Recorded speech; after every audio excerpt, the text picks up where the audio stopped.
സർവകലാശാല ബി-സോൺ കലോത്സവ സംഘർഷത്തിൽ 2 കേസുകൾ കൂടി രജിസ്റ്റർ ചെയ്തു. SFI നേതാവും കോഴിക്കോട് ലോ കോളേജ് യൂണിയൻ ചെയർമാനുമായ സനദസ് ബാബുവിന്റെ പരാതിയിലാണ് ഒരു കേസ്. ഗുരുവായൂരപ്പൻ കോളേജ് വിദ്യാർത്ഥി അഭയ് എസ് രാജിന്റെ പരാതിയിൽ 5 പേർക്കെതിരെ മറ്റൊരു കേസും രജിസ്റ്റർ ചെയ്തു.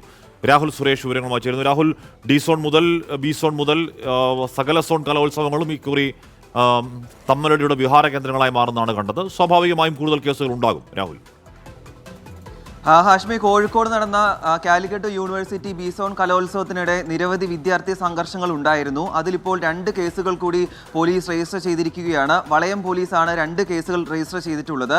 അതിലൊന്ന് ഹാഷ്മി സൂചിപ്പിച്ച പോലെ തന്നെ ജനുവരി 1-ാം തീയതി നടന്ന സംഘർഷവുമായി ബന്ധപ്പെട്ട് SFI നേതാവും കോഴിക്കോട് ലോ കോളേജ് യൂണിയൻ ചെയർമാനുമായിട്ടുള്ള സനദ് നൽകിയ പരാതിയിലാണ് കണ്ടാൽ അറിയാവുന്ന നിരവധി വിദ്യാർത്ഥികൾക്ക് നേരെ കേസെടുത്തിട്ടുള്ളത്.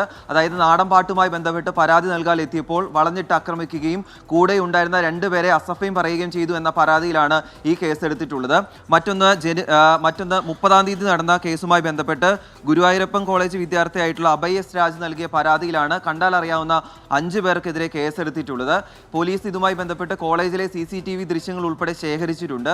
പുറത്തുനിന്നും എത്തിയ ആളുകളാണോ ഇവരെ മർദ്ദിച്ചതെന്ന രീതിയിലുള്ള അന്വേഷണം നിലവിൽ പുരോഗമിക്കുന്നുണ്ട്. എന്നാണ് 2 കേസുകൾ എടുത്തിരിക്കുന്നു. പ്രതികളെ ഉടൻ തന്നെ പിടികൂടുമെന്ന കാര്യങ്ങളാണ് പോലീസ് പറഞ്ഞിട്ടുള്ളത്. ഹാഷ്മി, രാഹുൽ സുരേഷാണ് കോഴിക്കോട് വാർത്തയുടെ വിവരങ്ങൾ നൽകി.